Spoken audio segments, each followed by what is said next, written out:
എന്താണ് club foot എന്ന് പറയുന്നത്? കുഞ്ഞുങ്ങൾക്കുണ്ടാവുന്ന ഒരു പൊസിഷണൽ ഡീഫോമിറ്റിയാണ്.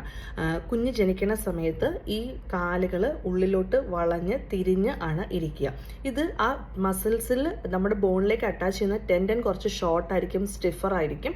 അപ്പം ഈ ഒരു പൊസിഷണൽ ഡീഫോമിറ്റി അമ്മയുടെ വയറിനകത്ത് കിടക്കുന്ന കുഞ്ഞിന് ജനറ്റിക് ആയിട്ട് വരാം, വെള്ളക്കുറവ് കൊണ്ട് വരാം, ട്വിൻസ് ഒക്കെ ആകുമ്പോഴത്തേക്കും ഉള്ള പൊസിഷണൽ ഡീഫോമിറ്റിയാണ്. ഇത് തനിയെ ശരിയാകുന്നതല്ല, യൂണിലാറ്ററൽ ആയിരിക്കാം, ബൈലാറ്ററൽ ആയിരിക്കാം. ആൺകുട്ടികളിൽ കൂടുതലായിട്ട് കാണപ്പെടുകയും ചെയ്യുന്നു.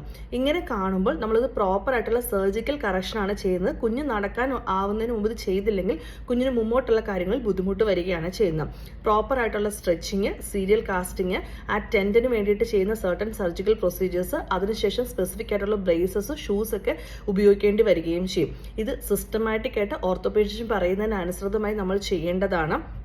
ഇത് ചെയ്യുന്നതിനെ തുടർന്ന് നമ്മൾ വാക്സിനേഷനൊക്കെ എടുക്കുന്ന സമയത്ത് കുറച്ച് കൊച്ചിന് ബുദ്ധിമുട്ടുണ്ടാകും. ഈ സീരിയൽ കാസ്റ്റിംഗ് ചെയ്യുമ്പോൾ കുഞ്ഞിനെ നമുക്ക് കുളിപ്പിക്കാനൊക്കെ സാധിക്കുന്നതായിരിക്കില്ല. കുഞ്ഞിൻ്റെ മോഷനൊക്കെ പോകുമ്പോൾ കുറച്ച് ബുദ്ധിമുട്ടുണ്ടാകും. നമുക്ക് നല്ല ക്ഷമ വേണം. പിന്നെ നമുക്ക് ഇടയ്ക്കിടയ്ക്ക് അത് ഫ്രീക്വൻ്റ് ആയിട്ട് ചേഞ്ച് ചെയ്യേണ്ടി വരും. അതിനുശേഷം സർജറി ചെയ്യേണ്ടതായിട്ട് വരും. സർജറിക്ക് ശേഷം നമ്മൾ സീരിയലായിട്ട് ബ്രേസസ് യൂസ് ചെയ്യേണ്ടി വരും. ബ്രേസസ് യൂസ് ചെയ്യുമ്പോൾ കുഞ്ഞിന് കുറച്ച് വേദനയായിരിക്കും. കൊച്ചിന് റുട്ടീനായിട്ട് ഒരു കളി പോലെ സമാധാനപരമായിട്ട് നമ്മളത് ചെയ്ത് കൊടുക്കേണ്ടി വരും.